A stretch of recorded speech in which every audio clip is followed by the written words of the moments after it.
Welcome in. This is the Second Cut Podcast. I'm Rick Gehman, and this is your recap episode for all things Byron Nelson. Historic week. And joining me to discuss all of it, Greg DuCharme is here. Greg. Gentlemen, there's only one thing to say, and that is, what a week. We didn't get any drama this week. We knew who was going to win this tournament on Tuesday, Wednesday, Thursday, Friday, Saturday. And it happened on Sunday, but it was just spectacular and sensational to watch. Mark Immelman is not only here, he's there. Hello, Mark. Good to see you. You got back to the hotel very quickly. Yeah, well, my assignments were sort of quiet today. I had Jordan Spieth, which is never really quiet, but then it was the Scotty Scheffler show. And so I had Sam Stevens, who played very well to finish third. But when he was done, Scotty was still on like number 16 or something. So I wanted to be with you guys. I zipped back to the hotel just to hear Greg glowing about Scotty because, listen, you predicted this in November, didn't you? Before that, Mark. Before that. Cool. That's like me and Rory. Yeah. If you pick him to win every week, your percentages are going to be that bad. Scotty has gotten Greg off the hook. Win number 1 in 2025. There are a variety of ways that we can go about this, gentlemen, because it was a week like we have not seen before. Scotty Scheffler caps off his weekend with rounds of 66 and 63, 31 under par. Let's start there, Greg. We've got Scotty shattering the tournament scoring record and tying the overall PGA Tour score record at 253 strokes. Just absolutely incredible to do it on. I know this golf course usually gives up a lot of birdies, but it didn't play as easy as it would seem, right? You look at winning scores in the past of 23 to 26 under par, and then you see this one at 31. You would think it played a whole lot easier than typical. But it was not even the easiest year that we've had at TPC Craig Ranch. And Scotty just ran away with it. He was clearly the best player in the field. I mean, clearly the best player in the field heading into the tournament. He was the best player in the field in round 1. He obviously shot the round of the day in round 1, shot the round of the day again in round 2. He's 3 off the round of the day in round 3 and 1 off the round of the day in round 4. I mean, that is just incredible stuff that you don't see very often. So I'll leave it at that. I'm sure we're going to get to a whole, many more nuggets here because there are so many from this week. Yeah, he only lost to the best round from everybody else in the field each day by 4 strokes. It was an 8-shot victory, Mark, and one that, quite honestly, he stumbled coming in. A bogey on 17, a sloppy bogey on 17 with a chunked chip, a par on 18, a hole that he had played 4 under in the first 3 days combined. So this 31 under par does not even demonstrate that this could have pretty easily been like 33 under. It should have been better, but it sounds crazy to say it's 31 under, but I want to put this into perspective because I was out there and Look, Friday, it was the complete washout with the weather, and so it was ball in hand for the first 3 rounds. But the fairways weren't wide, and the golf course was playing long because it was so wet. And there was a stretch of holes, I think, of number 8 on Saturday into the northerly wind, number 10, both those holes right around 500 yards into a breeze. Then 11 and 12 and 13, they were no picnic either. Then 15 on Saturday was 200-something yards into the wind. And so it wasn't like it was a real easy examination, even though you had ball in hand. And I could see someone who was playing well shoot on the par 71, 67, 66, 65-ish. But for Scotty to do what Scotty was doing, it was incomprehensible. And the thing that kept on jumping out to me, because I was in a group in front or with Spieth. So I'm hearing the show and I have a monitor so I can see what's going on. And I hear, Scotty's made a bogey. It happened on the rare occasion. And then as soon as he did, he would stuff one on the next hole and make a bounce back birdie.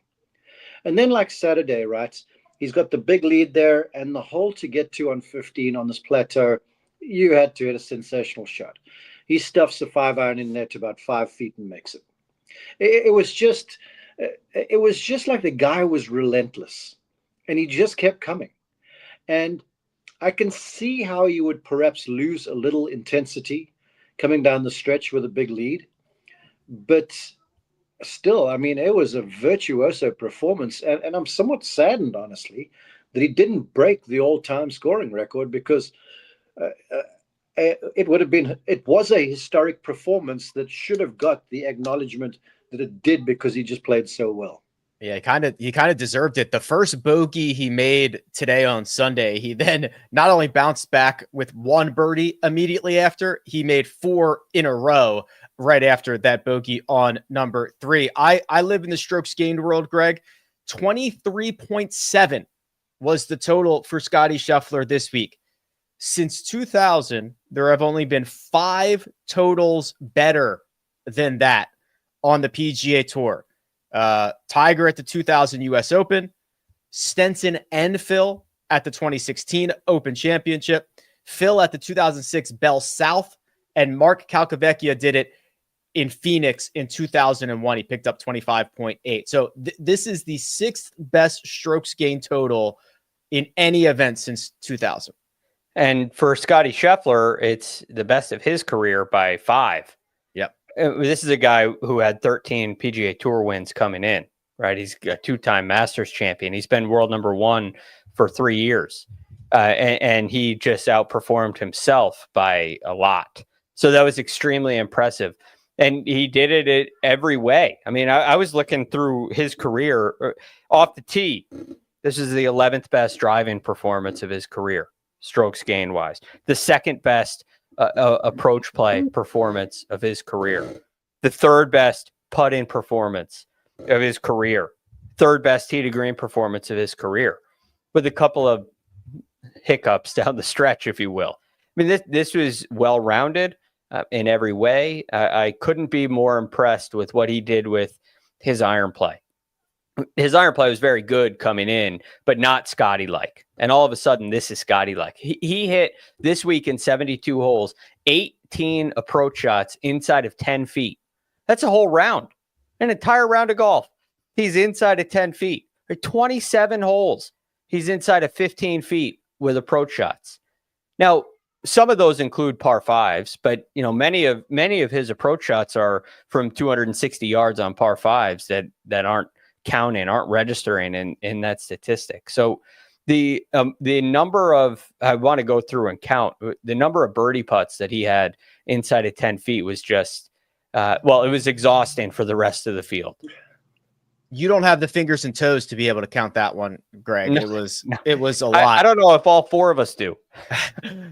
This is win number 14, 14th official PGA Tour victory for Scottie Scheffler. That passes and breaks a tie now, Mark, with Jordan Spieth. Jordan Spieth has 13 PGA Tour victories. I will remind you, Scottie Scheffler's first win came February 13th of 2022. That is barely more than 3 years ago. He has had basically Jordan Spieth's career. Yep. It's incredible, isn't it? And he's not going anywhere. That I know for certain, because and look, it's not like I'm looking at the shadow side of the performance, but to me, golf has always been a game of recovery. And when guys are playing well, they're going to hit good shots. That's a guarantee. But you win tournaments when you don't have your best stuff, and you can survive the odd hiccup, which is inevitable. It's not like you'll have a red letter week like Scotty had. Every week you win. And so as a result, like the perfect example of this to me was on 12 today, which 12 is another par 4 on this course. It's like 490 yards. The fairway looks like a ribbon down there. There's woods down the left, heavy rough on the right. And it looks almost impossible to find the fairway, and you have to hit driver. And he's missed it off to the right-hand side, which you can expect because the woods, the big number is in play, and he's now protecting, and I use that word loosely, the lead. So he pitches it out there to about 120 yards, 130 yards, and stuffs a wedge in there to 10 feet and makes par. And when he did that, I actually just laughed out loud to my own course crew. I'm like, does this guy, he can't seem to make a mistake. So I guess the point I'm trying to make here is that even when he was off, he was finding a way to cobble together par, because he never made the big number. In fact, he never looked in danger of making a big number. And when it comes to that sort of stuff, that to me is what wins tournaments, and that's what wins big tournaments, especially those wars of attrition that are coming up now over the next few major championships. Now, look, I'm not giving the majors to Scotty, but I'm here to say that for a guy that keeps golf as simple as what he does, and for a guy who looks like he's got the bead on the recovery stuff, he's going to hit quality shots, quality iron shots, and make birdies. But it looks like his bogey avoidance number is ridiculous. And if you avoid bogeys and stuff, it's the biggest recipe for low scores that there are, because each and every one of these guys in these big fields are going to make their share of birdies. It's just who gets away with the bad stuff. And Scotty showed that this week as well.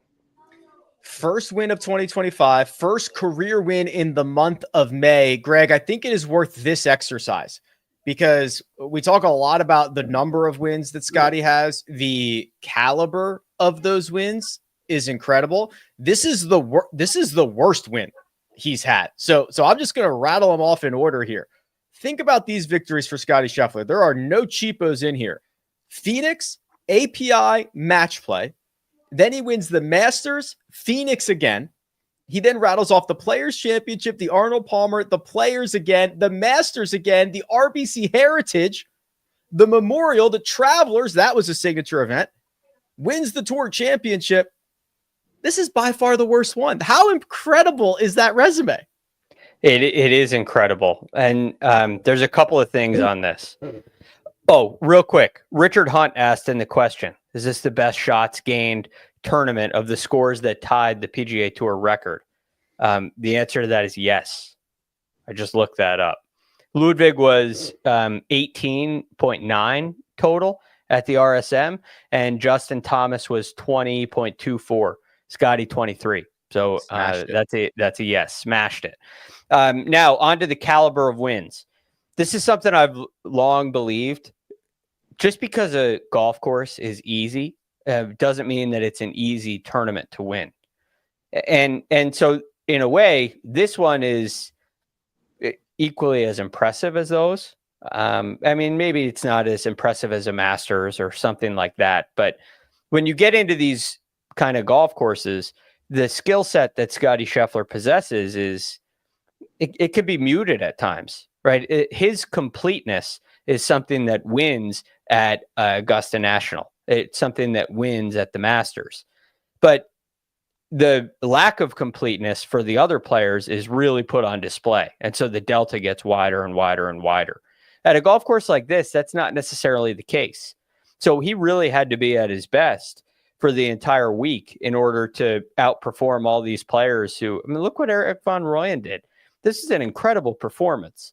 Now, from a skill set standpoint, EVR doesn't stack up anywhere close to Scotty Scheffler, but you still got to go out and beat a guy that shoots 66, 67, 65, 63, and you're going to beat him by 8. That's remarkable, and it's extremely difficult to do. So yes, it's the worst of his career, but it doesn't mean that it's any less impressive to me. Okay, I hear y'all. I want to build on this. Yeah, if you just look at field strength, I hear where you're coming from. But the reality is, I don't care whether it's a KFT field or a Latin America field or a live field, you just got to go and win. You just because you come in with the world's #1 ranking, no one gives you anything. Everyone lines up at even par, and the low guy ends up winning. And then I would just argue that because this tournament is Byron Nelson's, and because Scotty is from Dallas, and Byron Nelson was like Dallas's most famous golfer, Hogan aside, because Hogan was from Fort Worth, this event is very meaningful. And Greg, you know, you've played in tournament golf. Sometimes the home game is the hardest game to win. And then a game like the tournament like this with Byron Nelson's name on it for Scotty Scheffler, who's played in it forever, it means a whole lot. So sometimes that can become a bigger deal inside the head than what it really is. Instead of him just going, well, I'm playing an X Open against a weak field, this should be a doddle. I feel like the home event with Byron Nelson's name on just added a little bit of luster to what the thing was. So yeah, if you just look at strength of field, I'm with you.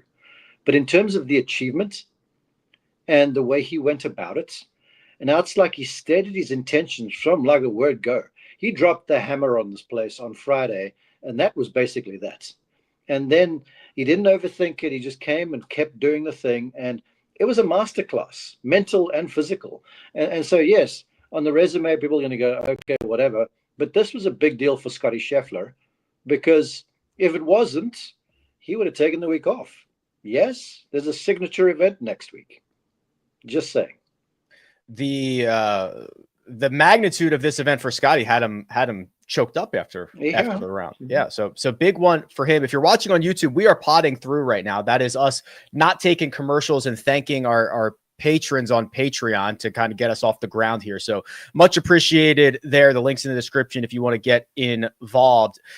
Greg, do you think Scottie's going to make the Ryder Cup team? Yeah, I mean, look, there's a lot of golf left to be played. Yeah, a lot of golf left to be played. We'll have to see about that. It was a resounding victory, 8 shots.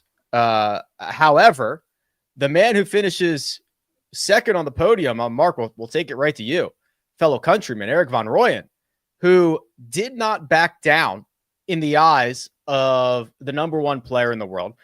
Shot a 63 to match Scottie on Sunday, including about the nastiest horseshoe lip out you'll ever see on 18.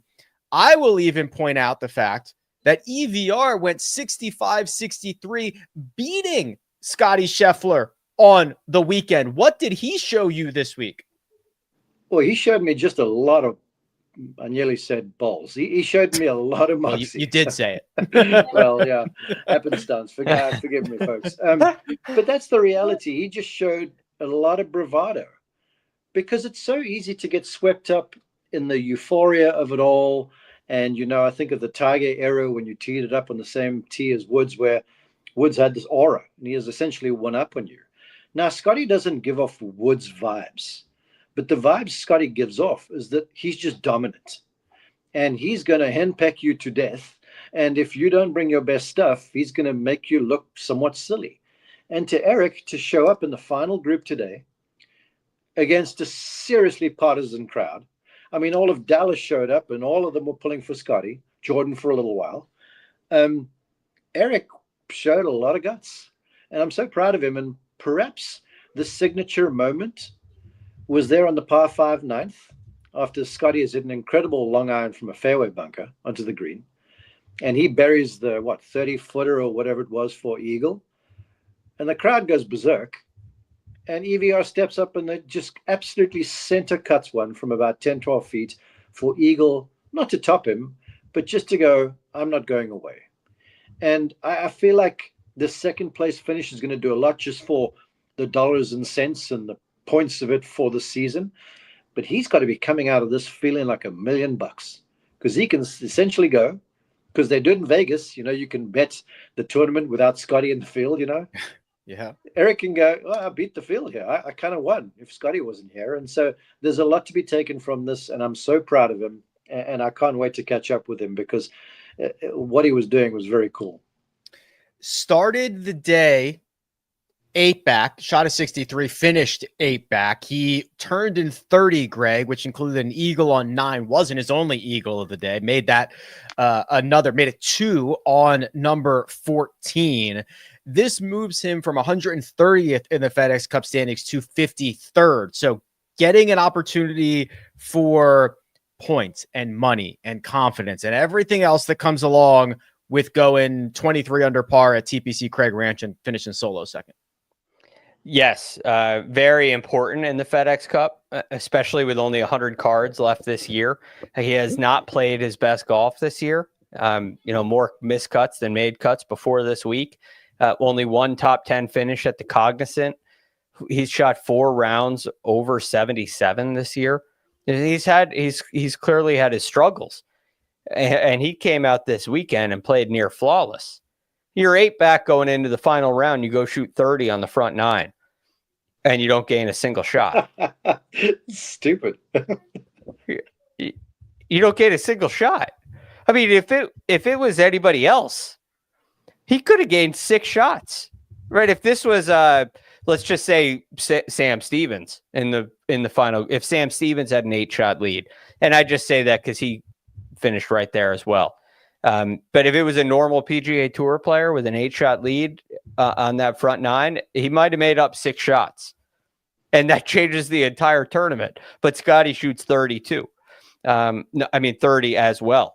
This was a very strong performance from Erik Vonroyan. He hit a couple of pulls, which he wasn't too happy about, but all in all, some really high quality shots. A number of shots inside of 10 feet. He had a lot of kick-in birdies, and the eagle at 14 was just awesome.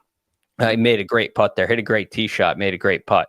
So really important week for Erik Vonroyan, and really impressive performance in that final round with Scotty. And this finish, I didn't hear. It gets him into next week's signature event, so that's guaranteed. Once you're in those things, man, that does a world for your FedEx Cup ranking and stuff with guaranteed points. He's in next week, yes? Greg, do you know that? I don't know that. I don't know that I know I know Sam Stevens got in. He probably did. Okay, sorry. I can look that up. He's in. I should know it. He's in. So this is, yeah. So the Aon Swing 5 is Higo, EVR. The South Africans are coming, Mark. Yeah. Both those guys are in. Stevens is in.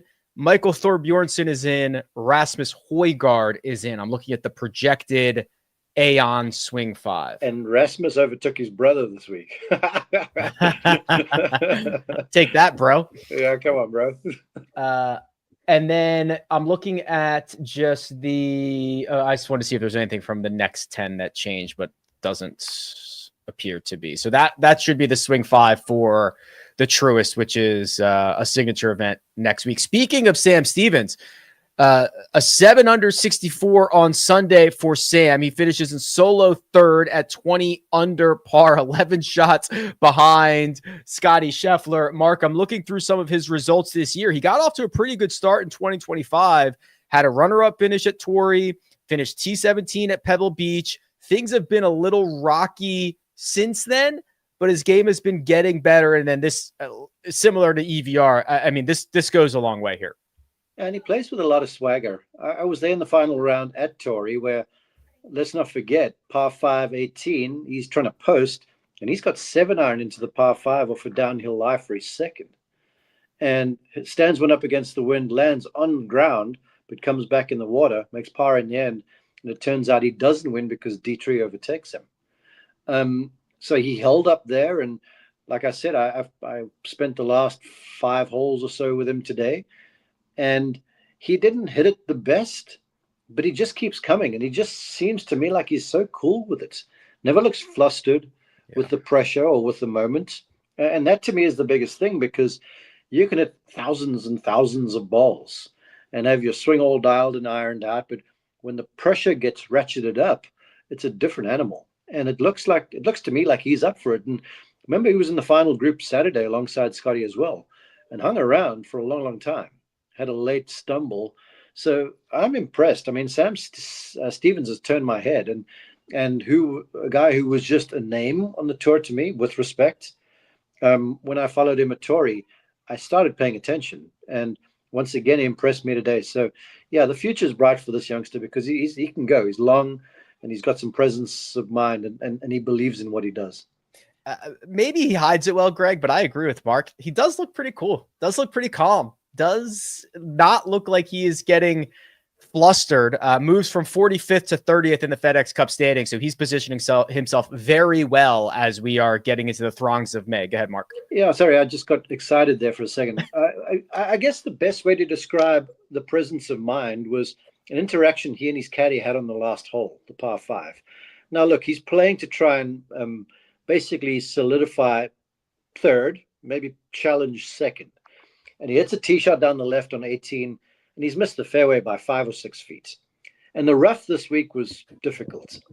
and he's got a lie there, and he's got 220-something to cover the front edge of the green. So well within range for like a flyer 5-iron or something, 4-iron. But there's a clump of this heavy rye rough in behind the ball.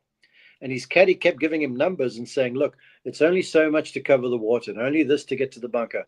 So the caddy's not saying, but he's kind of saying, let's have a go here. And Stevens looks at him and goes, bottom of the bag, wedge down the fairway. Hits the next wedge, spins it in there to 6-7 feet, makes the birdie. So again, he didn't get swept up in the hype of the whole thing. It's like, I've got to hit this on the green. He's like, no, I can do my thing and still make 4. And that showed me a lot about where the mindset with Stevens is as well. Go ahead, Greg. Sorry. I was very impressed with what he did on the greens today. He didn't quite have the ball striking performance of EVR or Scotty Scheffler. He didn't give himself the kick in birdies. He really had to work for this round of 64, which you always do. But I mean, if you hit really great shots, like Mark said, this is when these guys are playing at their best, they're going to hit great shots all the time. His great shots were just to 15 feet instead of to 5 feet. And he was able to make those, right? He converted on a lot of them. So he had a really strong putting week. And I think he hit the ball pretty well too. Not his best. He's been going through a little bit of a slump with some of his ball striking statistics, but to putt really well like this and get yourself into solo third is hugely important. And like you said, 30th in the FedEx Cup, now in the second half of the season, you're pretty secure to keep your card and get into the playoffs. And now you can start playing with house money in a way where you're really gunning for that tour championship and a couple performances in signature events, another top 5 finish somewhere along the line. And that stuff starts to become a very realistic possibility, and it dramatically changes a career. It's easy to forget. We're in the second half of the PGA Tour season. I know it's only May, and we still have 3 majors to go, but there's not a whole lot of time left for the PGA Tour season. So really, really important to nail down those really high finishes, especially this year. Scotty Scheffler, winner, 31 under par. EVR, Eric Vonroyan, 23 under. Solo second. Sam Stevens, solo third. The man in solo fourth, just off the podium, Jordan Alexander Spieth. Rounds of 69, 67, 67, 62. The round of the day, Greg, on Sunday. Jordan Spieth is back. True or false? Oh, man. I'm not quite there yet. And part of this is Jordan. Back for Jordan is a pretty high peak. Right. It's a very impressive place to be that not many golfers ever get to. So I don't think that he's there, but it's been feeling like he's been trending in the right direction. There have been hiccups, but we're still pretty early on into his recovery. We're starting to get to a place where we expect results.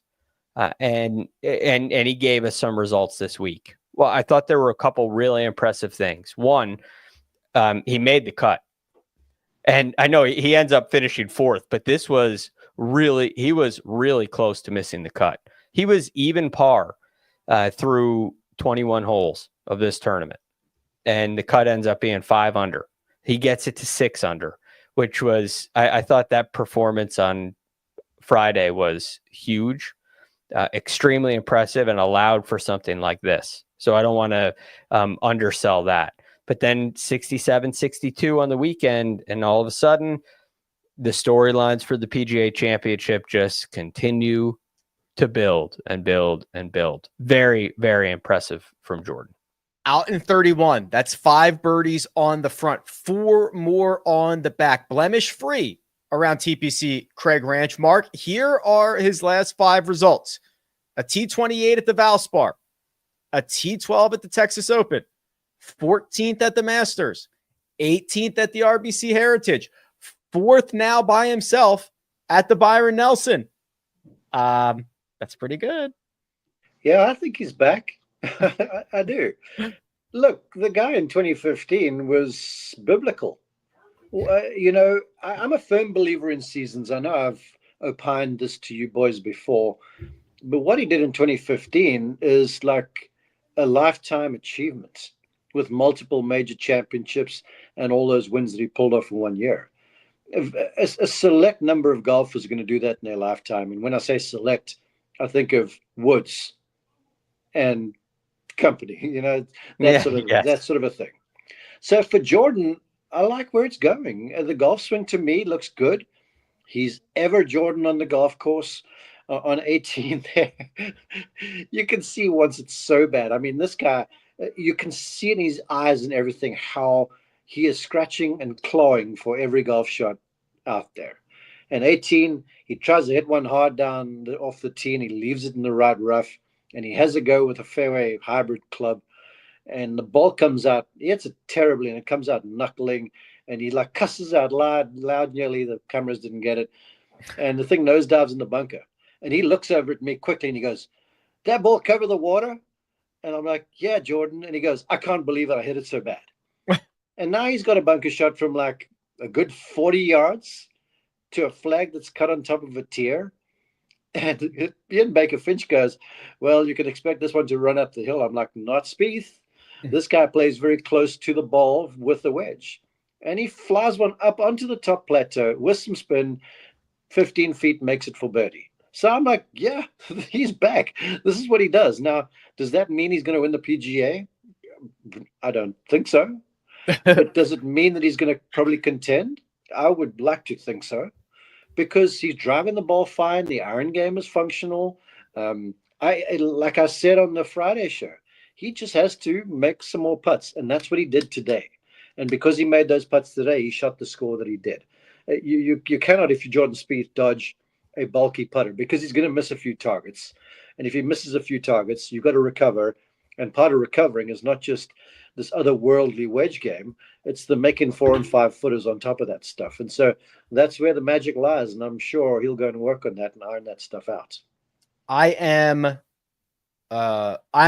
trying to speak into existence a Jordan Spieth, Rory McIlroy, hell, throw Scotty Scheffler in there, playoff or final group at Quail. I want to say this to that, because we were actually having this conversation at dinner last night. When I say we, this was at 9:30 or something in the evening when we got done. My fellow announcers, and we were talking about a Rory-Scotty rivalry. And I made the point, I'm like, I couldn't think of anything better, because you got two guys who play the game completely differently. Yep. Rory's going to blow your hair back with a ball striking. Scotty's going to blow your hair back with the managerial aspects of it. Rory is trying to be like Scotty. I don't think Scotty's trying to be like Rory. That's beside the point. And then you've got this whole Europe v USA thing going on. And then you got these guys both at the powers of their skills right now. And I feel like it's such a cool sort of antithesis of each other that it's going to be a really sweet rivalry. So I'm looking forward to the two of them hopefully bringing their best at the next few opens, because next few majors, because there's some great venues and they're going to test the best. And if they do that, I'm sure these two will show up on the leaderboard. Yeah, get in some competitive major championships, play each other on Sunday at the Ryder Cup. It'll be sick. But Greg, that next major is setting up to be a good one, right? We've got Scotty fresh off of a historic victory. He's not going to play the Truist. We are going to see Rory next week, but of course just completes the career Grand Slam. Bryson just won on Live in Korea. Justin Thomas snaps through. He's going back to Quail. Jordan Spieth maybe is not back. He is one win away from completing the career Grand Slam. I've got a variety of storylines I could take you down for what is seriously setting up to be an incredibly highly anticipated PGA. Yes. I mean, as highly anticipated as I can think of a major championship, because there are so, I mean, don't forget about Xander Schauffele. Sure. Right. Who's well, you know, we haven't seen a whole lot of him, but could very well be back. You know, he's put together some great performances since his return from injury. So, you know, there's a lot of guys here in the mix, and it's so rare. This is a conversation, Mark, I'm sure you've had this conversation hundreds of times with the crew at CBS. You know, who's the best at their best? And you don't really ever get to see that. Ever.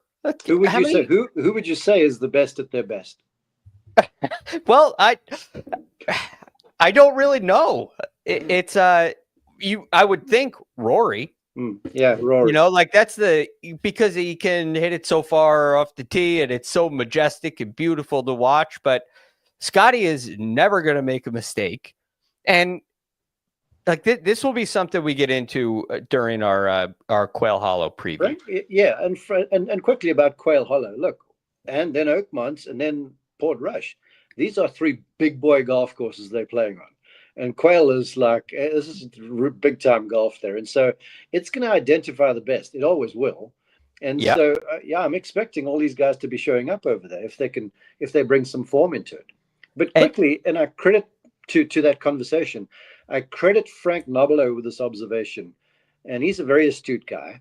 And he goes, Scotty is like Tiger Woods without the flashy smile, and without the post-shot celebrations, and without the swagger.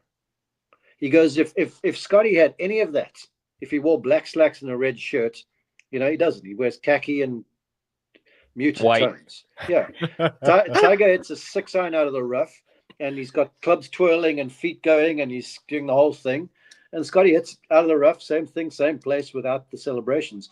And he goes, Scotty is doing Tiger stuff, but he's not getting the respect he deserves because he just doesn't make a big noise about it, which is so true. And that's where this whole rivalry, because you got Rory, who's a bit of a showman, and you got Scotty, who kind of isn't. And so everything about them is diametrically opposed. And so it's going to be a cool run over the next little while. And then you throw Bryson in there and the rest of them. Man, it's going to be fun. I'm thinking to Quail Hollow last year, Rory and Xander. And you saw Rory McIlroy take lines that Xander couldn't take, as long as Xander is. And I see in this PGA Championship, there are some big advantages for Rory and Bryson. Those would be the 2 guys where they can take a lot of distance off with driver. But I do believe that Scotty Scheffler can make up for that with iron play. I could see a world if Justin Thomas drives it really well, he can make up for some of that with better iron play. And it's very rare to see someone have the ability with a 6-iron to beat another player with an 8-iron. And Scotty can do that. He's not short, but Xander isn't short either. But there seems to be this break-even point at Quail Hollow where just a couple miles an hour of ball speed makes a 50-yard difference in where your tee shot ends up. And that's what Rory and Bryson have in their arsenal. But if Scotty hits his irons the way he did this week, he had a lot of long approach shots this week, and he hit them very close. If he performs like that, he's one of probably 3 guys that can really close that gap. It's going to set up for just a fascinating dichotomy of not just personality, like you were mentioning, Mark, but also strategy. I just can't wait to watch it. I wish it was next week. Well, I'm getting ahead of us here. We should be talking about Byron Nelson, but there are holes there like 1, 2 even. I think of 16's the big one. 5, well, even 9. I watched Rory McIlroy take a line down 9 where I thought he honestly pulled it. And he hit it over these massive pine trees down the left-hand side, 340 in the air. And he had like 9-iron into green. And I actually walked past him the last time we were there, and I'm like, are you serious? I didn't even think that line was possible. 10, just over the bunkers down the left-hand side. 11, they lengthened the thing. He hits it over the bunkers down the left-hand side. The point you make about the angles around there, his ability to carry the ball as far as he does in the air is a huge weapon. And that's why he loves it around there. Yes. It's going to be awesome. I can put a bow on the Byron Nelson with this gentleman. Is this the most ridiculous winner's photo you've ever seen? There's my point. Like Scotty with a cowboy hat, it kind of doesn't work, He looks ridiculous. I hope he's wearing cowboy boots. That would make this a lot better. He's holding the CJ Cup trophy, which is not a cup, which is criminal, and a cowboy hat. That is a Halloween costume. This is insane. Oh, man. I want to be that for Halloween next year. You know what? Just to see who gets it. He's so dorky is actually cool. Yeah, he is. He is dorky. So dorky, he becomes cool. Mina, I believe we have the results of the wagers. We are now, 4 weeks in a row where we have found a victor on the grid. Greg and I both took Scotty along with Siwoo Kim and Jake Knapp. So we cash on the Scotty wager. By the way, I would have picked Scotty this week too. So it would have been 3 or 4. Yes. Yes, baby. No brainer there. Rio Hisatsu, they missed the cut, so he did not finish inside the top 20. Davis Riley called a penalty on himself for using his slope function on his rangefinder, and then made an eagle to make the cut, did not finish inside the top 20. And then Greg, you did get Davis Riley over Matt Kuchar there for even money. So you won your matchup and you got your winner. Well done. Oh, the matchup got close a couple of times. He had a 3-shot lead after the first round. Kuchar makes the cut, but I didn't think that was going to happen. Davis Riley has to make eagle on the 36th hole to make the cut, and then he edges nearly loses. So I was glad to get that one. But good on Davis Riley for calling that penalty on himself, because I'll tell you what, no one will ever know. That is one of the very few times where no matter who's watching, you will never be able to find out. You could never prove that he did that and or didn't do that. And he called it on himself. That's what golf's all about. So kudos to Davis Riley, and I'm glad he was on my grid. Yeah, well said. Quickly, before I make a point with that, there's a guy in the chat because Scotty looks like Woody from Toy Story. So he does. I can't get that image out of my head right now. Okay, but quickly on Davis Riley. The rules are there to govern play. I've not got a beef with the rules. I'm the guy that says if you hit a ball in a divot, just tough luck. It's how it is. It's called rub of the green. Divots are not ground under repair. I'm that guy. But in the PGA Tour yardage book, every single one of the sprinkler heads in the yardage book has a plus or a minus number as to how much up or down it is from where the middle of the green is. So if the slope is given to you in terms of yards added or subtracted next to each yardage in the yardage book, what's the beef with the slope function? Great question. I'm like, gosh. Now, I don't want to spark some Twitter debates, X debates, but I'm like, he could have known what it was if he just looked in his yardage book. But now this is all in the interests of speeding up play. This is why we have rangefinders being used. And I will tell you that it's not that much faster. It isn't. The rangefinders are not making a difference whatsoever. So I have an issue with the fact that they dock in M2 because he had the slope function on when the yardage book has got all those numbers in it. I agree. The fact that the rangefinder trial is in the name of pace of play is hilarious. Yeah. I think it might be slower. I don't know, but it is not for speed. Next week, we are going to the Truist, which is a signature event leading into the PGA Championship. It is going to be held at Philadelphia Cricket Club, which is the Wissahickon course, which we have not seen in quite some time. They're rerouting it a little bit, but Greg, it'll be cool to see these guys, a signature field at a golf course that none of them have seen before, or at least in tour conditions. And it's an old school golf course, It's Tillinghast. He did it in 1922. It was actually his home golf course from the time it was designed until he died. They laid his ashes on it. Yes, or in the creek, in the creek that it's named after, I believe. Yeah. Which is very cool. So it's very special to him. You're going to see a lot of classic Tillinghast bunkering. This golf course will have more bunkers than any course we've played so far this season on the PGA Tour. So I'm really looking forward to that. It's going to have an old school feel, which always creates a pretty cool test for these guys. I can't wait to see what the greens are like. It's not very long. It's only about 7,100 yards, but a par 70. So although there are some really long holes, so I think it's going to be a really cool test. And it will kind of have, just because of the style of the golf course, it kind of has a major feel to it. You know, we play a lot of classics in majors and US Opens and things. We don't necessarily play a lot of classics in the regular PGA Tour schedule. And I'm not saying we should. I'm just saying we don't. So this one will have a really cool, unique feel to it. Ben Cross greens. It's going to be fun. It's going to be fun to watch. This is the oldest country club in the United States. It was founded in 1854. Mark was there.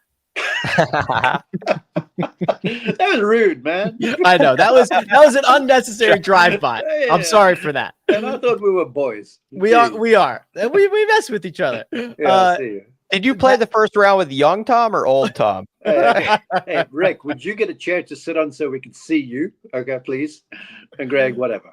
That's very good. That's very good. Yeah. So oldest country club in the United States. They actually didn't even play cricket there for like 40 years before they found the place to play cricket on it. Yeah, I was briefed on the course last week in a car, and I said to the guy, I'm like, is there a cricket field there? Because I'm from South Africa. We play cricket.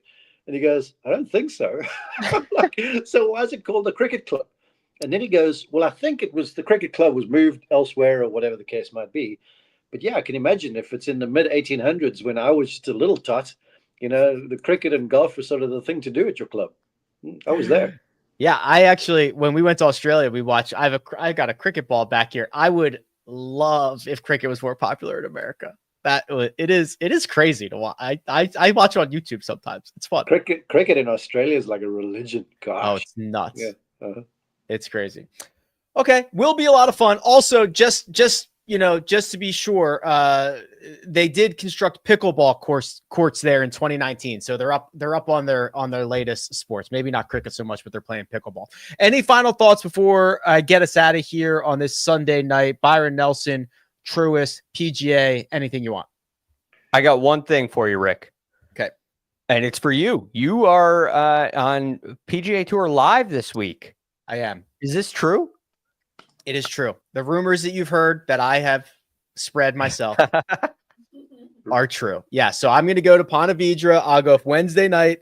I'm going to do the bet cast, the ESPN bet stream Thursday, Friday, Saturday, Sunday, which will be very interesting. I'm excited to see the new studios and see what that is all about. That is my debut. And then I'm going straight from there Sunday night to Charlotte for the PGA. So I'm on the road for the next couple of weeks. I'm very excited about it. Oh, yeah. That's awesome. That studio is going to blow your hair back. I can't wait. And the betting studio they have, the set is so cool. It's got like couches and stuff in there. When I've been in there, I'm like, I want to work in that set over there, not the place that we are. It's sweet. You'll enjoy it. Awesome. Well, I'm looking forward to it. Yeah, that's it feels like it's a long time away. It's only a couple of days away. A lot of things have to happen before now and then, but I'll get very excited definitely as the week goes on. All right. Gents, pleasure as always. Big thanks to producer Mina. She's working the ones and twos behind the scenes. That right there is Greg DuCharme. That right there is Mark Immelman. I'm Rick Gehman. This has been The Second Cut. We'll catch you next time.